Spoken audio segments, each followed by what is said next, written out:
کر دیا بھائی. جی اچھا وہ تو میں انٹرو تو بعد میں کروں گا. ہمارے ساتھ ہیں. جی ناظرین آج ہمارے ساتھ موجود ہیں مولانا اسد علی زیدی، اور جو کہ اجداد پیغمبر کے موضوع پہ مسلسل گفتگو کر رہے ہیں. آئیے چلتے ہیں ان کی طرف اور ان سے مزید اسی موضوع پر بات کرتے ہیں. جی قبلہ السلام علیکم. وعلیکم السلام ورحمۃ اللہ. جی قبلہ آپ کیسے؟ ٹھیک ٹھاک ہیں؟ الحمدللہ. آج 5واں رمضان ہے اور ماشاء اللہ سے ہماری جو گفتگو ہے بہت ہی خوبصورت چل رہی ہے. تو میں آپ سے چاہوں گا کہ جناب ہاشم کے ہی بارے میں آپ ہمارے ناظرین کو بتائیے کہ ان کی زندگی اور جناب ہاشم کی زندگی اور رسول اللہ کے نور کے منتقلی کے بارے میں. اور دیکھ کے کرنا یہ وہاں پہ پڑھ لیں اس کو. اچھا جناب ہاشم کی زندگی اور نور رسول اللہ کے نور کی منتقلی. ہاں، رسول کے نور کے آگے منتقلی کی تفصیلات بیان کرتا ہوں. جی قبلہ میرا آپ سے سوال یہ ہے کہ جناب ہاشم کی زندگی اور رسول خدا کے نور کی منتقلی کے بارے میں ہمارے ناظرین کو کچھ بتائیے، اس کی تھوڑا سی روشنی ڈالیں. جی سب سے پہلے تو میں ہر روز کی طرح تمام قارئین، سامعین، ناظرین سے یہ گزارش کروں گا کہ اس رحمت اور برکتوں کے مہینے میں قائم ٹی وی کو اور ہمیں اپنی دعاؤں میں یاد رکھیے، عبادتوں میں مشغول رہیے، تلاوت قرآن سے اپنے قلوب کو منور کیجیے، زیادہ سے زیادہ استغفار کیجیے، اور تلاوت قرآن اور ذکر معصومین سے اپنے دلوں کو، اپنے کرداروں کو، اپنی زندگی کو منور کرتے رہیے. ہمارا جو سلسلہ چل رہا ہے گزشتہ 4 دنوں سے سیرت اجداد پیغمبر پہ، کل بھی ہم حضرت ہاشم پہ گفتگو کر رہے تھے، اور اسی گفتگو کو کیونکہ اب ہمارا ارادہ یہی تھا، پہلے 2-3 روز جو ہیں وہ تمہیداً تھے حضرت آدم سے لے کر اس تمہید کا پہنچنا، چونکہ بہت ضروری تھا کہ تسلسل برقرار رہے حضرت آدم سے حضرت ابراہیم، اور انہی منصبوں کا اجداد رسول میں باقی رہنا. حضرت ہاشم تب آ گئے ہم، اور اب کچھ زیادہ تفصیل سے ہم حضرت ہاشم اور پھر جناب عبد المطلب اور پھر والد رسول گرامی حضرت عبداللہ تک ہم بہت تفصیل سے گفتگو کریں گے. تو یہ کل کا اور آج کا پروگرام دونوں حضرت ہاشم کی ذات کچھ صفات تک. اور کل ہم نے یہ تذکرہ کیا تھا کہ حضرت ہاشم ظاہر ہے موارث انبیاء کے بھی وارث تھے، اور کعبے کی سقائیت، کعبے کی چابیاں اور مہمان نوازی، اپنا مال حاجیوں پہ خرچ کرنا، قحط کے دور میں اپنے مال کو، اپنے اونٹوں کو بیچ کر حاجیوں کو کھانا کھلانا، پانی پلانا، لوگوں کے قرض ادا کرنا. تو یہ بات کل ہم یہی ڈسکس کر رہے تھے کہ بڑی مشہور ہوئی، اور نجاشی جو کہ اس وقت حبشہ کا بادشاہ تھا، کسریٰ جو ایران کا بادشاہ تھا، اور قیصر جو روم، یہ تینوں بڑی سپر پاورز تھیں اس دور کی، اور یہ تینوں بادشاہ یہ چاہتے تھے، اور عرب کے سردار بھی یہ چاہتے تھے، اور تحفے تحائف بھجوایا کرتے تھے، اسی لیے کہ حضرت ہاشم کا دل ان کے خانوادے کی طرف مائل ہو. اور جو ان کے عالموں نے انہیں بتایا تھا کہ یہ نور رسالت مآب ہے جو چمک رہا ہے، تو ایک مکے کے سردار سے بھی رشتہ ہوتا، اور ہر شخص یہ چاہتا ہے کہ اگر وہ اپنی دختر کی شادی کرے تو کسی ایسے مایہ ناز خاندان میں کرے. اور ہم اجداد رسول کے کردار پہ گفتگو کر رہے ہیں، تو حضرت ہاشم کا کردار بھی بلند تھا، اور اس پہ نور علی نور یہ کہ نور مصطفیٰ پیشانی میں جگمگا رہا ہے. لیکن حضرت ہاشم، جیسے ہم مسلسل گفتگو کر رہے ہیں کہ یہ نور مصطفیٰ کی امانت ایک عہد کے ذریعے چل رہی تھی، اور حضرت آدم نے اپنے بیٹوں سے، حضرت ابراہیم نے اپنے بیٹوں سے، اور عبد مناف نے علیہ السلام انہوں نے اپنے بیٹے حضرت ہاشم سے اس کا عہد لیا. تو حضرت ہاشم ظاہر ہے کہ اس بات کو جانتے تھے. انہوں نے جب پہلا عقد کیا تو اس سے ان کے ہاں 4 بیٹیاں ہوئیں اور 4 بیٹے ہوئے. لیکن اب ہونا کیا تھا، عہد یہ تھا کہ اس بی بی کی طرف جس سے بھی عقد ہو رہا ہے، جو اس نور کی امانت دار بنے گی، نور اس کی طرف منتقل ہو جائے. لیکن 4 بیٹوں اور 4 بیٹیوں کے بعد بھی وہ نور منتقل نہیں ہوا. تو وہ جانتے تھے کہ یہ نور منتقل نہ ہونے کا مطلب یہ ہے کہ ابھی بھی میری اولاد میں اس نور کا امین نہیں آیا. اس کا مطلب ہے اس بی بی سے اس نور کا امین یعنی جناب عبد المطلب نہیں آئیں گے. تو ظاہر ہے مغموم ہوئے، اور ہم نے عرض کیا تھا کل بھی کہ جب بھی کعبے میں جاتے تھے تو 7 مرتبہ طواف کرتے تھے. کعبے کے غلاف سے لپٹ کے رونا شروع کیا تو روتے روتے نیند آ گئی، اور عالم خواب میں ایک ہاتف غیبی کی آواز آئی کہ اے ہاشم، اے نور رسول کے امین. دیکھو ایک بی بی ہے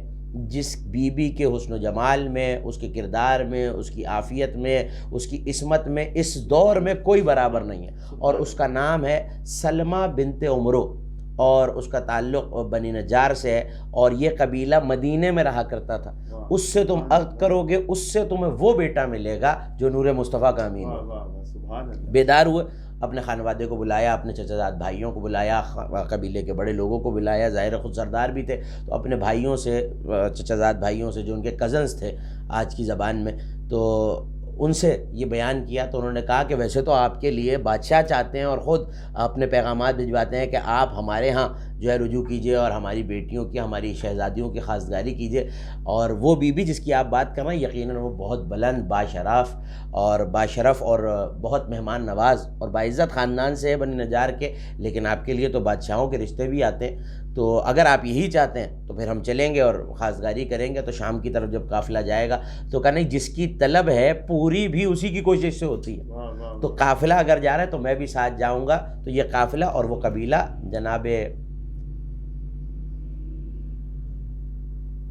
جناب سلمہ کا قبیلہ جو ہے وہ اس وقت مدینہ طیبہ میں رہا کرتا تھا، بنی نجار، اور حضرت عمرو جو تھے، جناب عمرو ان کے والد، وہ وہاں رہا کرتے تھے۔ اور یہ قافلہ جب چلا اور مدینہ میں داخل ہوا تو روایتیں یہ کہتی ہیں کہ سارا مدینہ جناب ہاشم کے چہرے کے نور سے جگمگا اٹھا، ایک ایک گلی میں، اور وہ نور مصطفیٰ تھا ظاہر ہے، ایک ایک گلی میں روشن چہرہ، بلند قامت اور چوڑا سینہ، بھرے ہوئے بازو، زلفیں شانوں تک آئی ہوئی ہیں، اور حسن و جمال کا کیا عالم تھا، یہ تو ظاہر ہے کہ بیان سے باہر ہے۔ جو روایتیں بتلاتی ہیں وہی ہم عرض کر سکتے ہیں اور تصور ہی کر سکتے ہیں کہ نبی کے اجداد کس قدر حسین ہوں گے، اور وہی حسن پیغمبر اکرم کا نور جن پیشانیوں میں رہا ہو تو ان چہروں کا کیا عالم ہوگا۔ بہرحال وہ پہنچے مدینے میں تو سارا مدینہ جگمگا اٹھا، اور لوگ جوق در جوق جمع ہونے لگے کہ یہ کون لوگ ہیں جو آئے ہیں۔ تو ایسے میں جب لوگ جمع ہوئے اور ایک رش لگ گیا اور کھوے سے کھوا چلنے لگا، تو لوگوں نے سوال کیا کہ یہ جو قافلہ آیا ہے اور یہ جو خوبصورت اور خوبرو نوجوان ہے، اور ایسا لگتا ہے کہ ستاروں کے جھرمٹ میں ایک چاند درمیان میں کھڑا ہوا ہے، آپ کون ہیں؟ تو ایک چچا زاد بھائی ہیں جناب ہاشم کے، جن کا نام مطلب ہے، انہوں نے اس وقت یہ کہا، حضرت کے بھائی نے حضرت ہاشم کے، کہ ہم لوئی بن غالب کی نسل میں سے، جو ان کے اجداد ہیں، اور وہ حضرت ابراہیم کی نسل میں ہیں، وہ بھی ہم ان کی نسل میں سے ہیں، کعبے کے متولی ہیں، اللہ کے گھر کے صاحبان میں رہنے والے ہیں، حاجیوں کی خدمت کرنے والے ہیں، کعبے کے کلید بردار ہیں، اور یہ جو ہمارا بھائی ہے، اور اب یاد رکھیے گا جس طرح ہمارے ناظرین نے مسلسل 4 دن سنا کہ یہ عہد آدم سے چلا آ رہا ہے، تو کہا ہم اس نور کے امین ہیں جو اللہ نے آدم کی پیشانی میں رکھا تھا۔ یہ چچا زاد بھائی تعارف کرا رہے ہیں، ہم اس نور کے امین ہیں جو آدم سے چلا اور تاب حضرت ابراہیم آیا، اور وہ نور اس کا امین ہمارے اس بھائی کو بنایا ہے جس کا نام ہاشم بن عبد مناف ہے۔ تو کہا کیوں آئے ہیں، کیسے تشریف لائے؟ ہمارے لیے باعث عزت ہے کہ آپ آئے۔ تو کہا ہم خواستگاری کرنا چاہتے ہیں، رشتہ طلب کرنا چاہتے ہیں ایک بی بی کا جس کا نام سلمہ ہے اور وہ عمرو کی بیٹی ہیں۔ تو ظاہر ہے کہ اس مجمع میں چونکہ سردار تھے بنی نجار کے جناب عمرو، وہ بھی آگے آئے جناب سلمہ کے والد، اور انہوں نے کہا کہ میں اس بی بی کا باپ ہوں، لیکن ہمارے لیے بہت عز و شرف کی بات ہے، آپ میں سے کون رشتہ طلب کرنا چاہتا ہے؟ تو جن القاب کو کل ہم نے بیان کیا تھا، مصباح الظلم، نور پھیلانے والا، اندھیروں کو ختم کر دینے والا چراغ، اور کعبۃ اللہ کا چراغ، کعبۃ اللہ کو منور کرنے والا، تو وہ القاب بیان کیے جناب مطلب نے، اور کہا کہ یہ اشارہ کر کے اپنے بھائی حضرت ہاشم کی طرف، کہ یہ وہ میرا بھائی ہے جس کے لیے ہم خواستگاری کرنے آئے ہیں اور رشتہ طلب کرنے آئے۔ تو کہا کہ میری بیٹی ابھی ایک جگہ ہے، ایک قبیلے کی، وہاں ایک بہت بڑا بازار تھا، تو اس قبیلے کی طرف اپنی سہیلیوں اور بیویوں کے ساتھ گئی ہوئی ہے، لیکن وہ اپنے معاملے میں خود مختار ہے،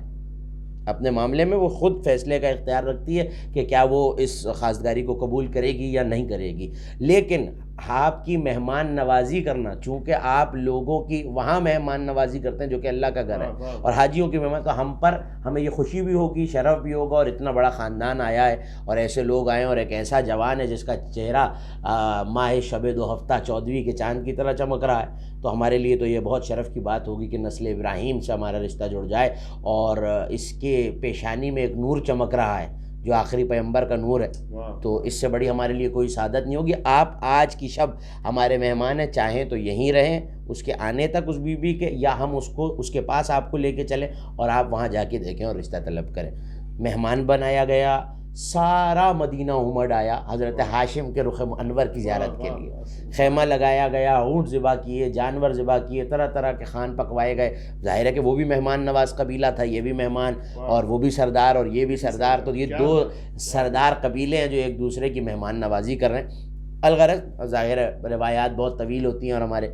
پروگرام کا وقت معین اور متعین ہوتا ہے، تو بہت ساری تفصیلات چھوڑنی بھی پڑتی ہیں، لیکن دسترخوان لگائے گئے،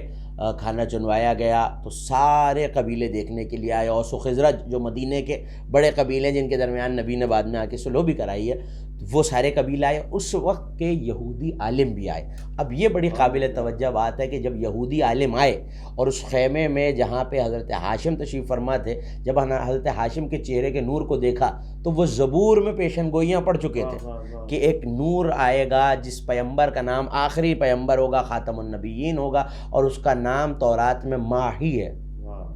وہ ماہی کا نور آئے گا اور وہ ہم یہودیوں کو اگر ہم اسلام نہ لائے تو تحقیق کرے گا اور اس کا لشکر ہمارا خون بھی بہائے گا اور وہ ہم پہ غالب آ جائے گا۔ تو جیسے ہی وہ نور دیکھا چہرے مرجھا گئے کہ اب تو ہمارے خلاف کام کرنے والا، ہم پہ غالب کرنے والا، ہمیں غالب کرنے والا آ گیا ہے۔ تو چہرے اتر گئے، آنکھوں میں آنسو آ گئے۔ جب یہودیوں نے، جو ان کی قوم والے تھے، انہوں نے پوچھا کہ بھئی ہوا کیا؟ کہ ہم نے تورات میں پڑھا ہے کہ وہ آنے والا ہے جو اب ہمارا وجود اس دنیا سے مٹا دے گا اگر ہم، اور یہ بھی اس لیے کیونکہ انہوں نے تورات میں تبدیلی کی اور عقائد کو بدل لی، تو جب تک ہم اسلام نہیں لائیں گے وہ ہمارا وجود مٹا دے گا۔ تو اسی دن سے یہودیوں کے دلوں میں کینہ پیدا ہو گیا رسالت مآب کے لیے اور حضرت ہاشم کو دیکھ کے، اور انہوں نے یہ عہد کر لیا تھا، یہ وعدہ کر لیا تھا اپنے آپ سے کہ ہم اس آنے والے نور کو بجھا کے رہیں گے۔ لیکن یہ قرآن کا فیصلہ ہے کہ یہ لوگ یہ چاہتے ہیں کہ اللہ کے نور کے منہ کی پھونکوں سے بجھا لیں؟ اللہ اپنے نور کو تمام کر کے رہے گا، چاہے یہ بات کافروں کو بری ہی کیوں نہ لگے۔ تو حضرت ہاشم کی پیشانی میں جو نور تھا وہ بجھایا جانے والا نہیں تھا، لیکن یہ بات تاریخ نے ہمیں بتا دی کہ یہودیوں کا رسالت مآب سے بغض کتنا پرانا تھا، اور اسی وجہ سے وہ حضرت ہاشم سے حسد بھی کرنے لگے۔ جب اگلا دن آیا تو حضرت ہاشم نے جو اپنے ساتھ بھائی تھے، چچا زاد تھے، جو قبیلے کے لوگ تھے، جو خادمین سے، سب سے کہا کہ اچھی اچھی پوشاکیں پہنو، خود سر پہ رکھو اور لباس فاخرہ پہنو، اور ہم اب جائیں گے خاصداری کے لیے۔ صبح ہوئی تو بنی ہاشم کے ہاشمیوں کے صبح ہوئی تو اصحاب اور بھائیوں کے، چچا زاد بھائیوں کے اور اپنے خادموں کے جھرمٹ میں ایسے چلے جیسے ستاروں کے درمیان چاند دمکتا چمکتا ہے، اور چلتے ہوئے جب اس مقام پہ پہنچے تو جو عمرو تھے، جو جناب سلمہ کے والد تھے، وہ ساتھ گئے، یہودی علماء بھی ساتھ تھے، اور ایسے میں جب اس بازار تک پہنچے جہاں وہ بی بی تھی، تو لوگ جو اپنے کاموں سے آئے ہوئے تھے اپنے کاموں کو چھوڑ دیا اور حضرت ہاشم کے چہرے سے جو نور ساطع ہو رہا تھا اس کو دیکھنے لگے۔ تو وہیں جناب سلمہ بھی تھی، انہوں نے دیکھا تو جلدی سے تیز قدموں سے جناب عمرو آئے اور کہنے لگے کہ تمہیں میں خوشخبری اور بشارت دیتا ہوں کہ تم ایک بہت عظیم مرتبے پہ فائز ہونے والی ہو۔ اب تک جناب سلمہ نہیں جانتی تھی، لیکن چہرے کے نور اور ہیبت اور اس کے حسن و جمال کو دیکھ کے فریفتہ تھیں کہ یہ کون جوان ہے جس کے چہرے سے ایسا نور ساطع ہو رہا ہے۔ تو کہا کہ یہ تمہاری خواستگاری کرنے کے لیے آئے۔ تو انہوں نے حیا سے سر جھکایا، اور ظاہر ہے کہ والد تھے اور وہ ایک ایسا معاشرہ تھا تو وہ سمجھ گئے۔ تو اب خیمے لگائے گئے اور حضرت ہاشم اپنے خیمے میں بیٹھے، اور سرخ رنگ کا خیمہ تھا، بڑا قیمتی حریری، کیونکہ ظاہر ہے کہ جو سردار ہیں اور اتنے لوگوں کی ضیافت کرتے ہیں تو ان کی اپنی دولت کا کیا عالم ہوگا۔ کردار میں اور ذات میں ایک یہ بھی مرحلہ ہوتا ہے اور ایک یہ بھی زاویہ ہوتا ہے کہ مال و دولت، چونکہ عرب دلدادہ تھے مال و دولت کے، اور بڑے بہت زیادہ حق مہر لیے جاتے تھے، اور اس پہ قبیلوں کا ایک روایت تھی جسے اسلام نے آ کے بعد میں ختم کیا، تو بہت بہت زیادہ حق مہر لیے جاتے تھے، تو وہ ظاہر سے ادا کرنے کے لیے دولت بھی چاہیے تھی، تو تجارت بھی کرتے تھے۔ بڑے خوبصورت سرخ رنگ کا خیمہ لگایا گیا، اس کے گرد کناتیں کھینچی گئیں اور سب آ کے جمع ہو گئے۔ تو لوگوں کے دل میں یہ بھی حسد پیدا ہوا، کیونکہ شہرہ تھا جناب سلمہ کے حسن کا، کردار کا، عبادت کا، عصمت و عفت کا، اور اس پائے کی ایک بھی مخدرہ بی بی اس دور میں موجود نہیں تھی جو جناب سلمہ کے، کیونکہ ظاہر ہے کہ نبی کے نور کی امانت آنی تھی تو اللہ کا انتخاب، اور اللہ نے اسی طرح کتنی حکمتوں سے خلق کیا ہوگا۔ تو ظاہر ہے لوگوں کے دل میں حسد ہوا، کیونکہ لوگ خواستگاری کرنا چاہتے تھے، تو یہ خیمے لگے۔ لیکن اب یہاں شیطان نے اپنا کام کیا، جو ہمیشہ سے اللہ کے ولیوں اور اللہ کی حجتوں اور اللہ کے نبیوں کا دشمن ہے۔ وہ آیا جناب سلمہ کے پاس اور کہا کہ میں ہاشم کے ساتھ ہی آیا ہوں، اور ان کے صحابیوں میں سے ہی ہوں، لیکن میں تمہیں بتا دوں کہ یہ زیادہ دیر کسی بیوی کے ساتھ رہتے نہیں ہیں، بہت زیادہ کثرت سے شادیاں کرتے ہیں اور طلاقیں دیتے ہیں، اور بہت زیادہ مرغوب نہیں ہوتے اور خیال نہیں رکھتے، اور ان میں کوئی شجاعت بھی نہیں ہے نعوذ باللہ، اور سخی بھی نہیں ہیں اور بخیل ہیں۔ تو آپ کو یہ پتہ چلا کہ یہ شیطان کی بڑی پرانی عادت ہے کہ وہ نبی کے اجداد کی کردار کشی کرتا ہے۔ جب وہ کردار کشی کرتا ہے تو آج بھی اگر آپ کو کوئی نظر آئے کہ اجداد پیغمبر میں جناب عبداللہ کی، جناب ابو طالب کی، جناب ہاشم کی، جناب عبد المطلب کو، نعوذ باللہ اگر وہ نعوذ باللہ من ذالک بت پرست کہے یا یہ کہے کہ ان کے کردار میں کہیں کوئی کجی اور کمی تھی، تو وہ شیطان کی ہی پیروی کر رہا ہے، کیونکہ وہ ازل سے ان کی کردار کشی کے لیے کہ لوگ ان سے کسی طرح دور ہو جائیں، اور یہ اپنے دور میں مرجع خلائق تھے۔ تو بار بار اس نے آ کے بہکایا، بار بار آ کے اس نے جناب سلمہ کو بہکانے کی کوشش کی، اور آخر میں کبھی ایک رخ سے آیا، کبھی دوسرے رخ سے، اور ہر بار آ کے یہ کہتا تھا کہ میں ہاشم کے ساتھ آیا ہوں اور ان کے ساتھ رہنے والوں میں ہوں، اور میں آپ کو خبردار کر رہا ہوں۔ تو بی بی نے کہا کہ اب تو میں ہرگز نہیں کروں گی۔ جب جناب عمرو آئے تو انہوں نے کہا کہ تمہارے چہرے پہ افسردگی کیوں ہے، یہ تو خوشی کا موقع ہے۔ تو کہا کہ مجھے ایسے آ کے ان کے ایک ساتھی نے بتایا ہے، تو کہا کہ وہ شیطان ہوگا، یقیناً وہ اس دور میں پہچانتے کہ وہ شیطان ہوگا، کیونکہ ان میں ایسی صفتیں نہیں ہیں، اور میں جانتا ہوں کہ وہ بہت سخی، بہت شجاع، بہت عبادت گزار اور اپنے وعدے اور کردار کے بلند آدمی۔ اب یہیں سے وقفے کے بعد گفتگو کو بہت ہی خوبصورت آپ گفتگو فرما رہے ہیں جناب ہاشم پر۔ جی ناظرین، وقت ہوا بریک کا، دیکھتے رہیے قائم ٹی وی۔ کتنی دیر کا کر لیا دیکھ لیں جلدی سے، 15 منٹ کا ہو گیا۔ 15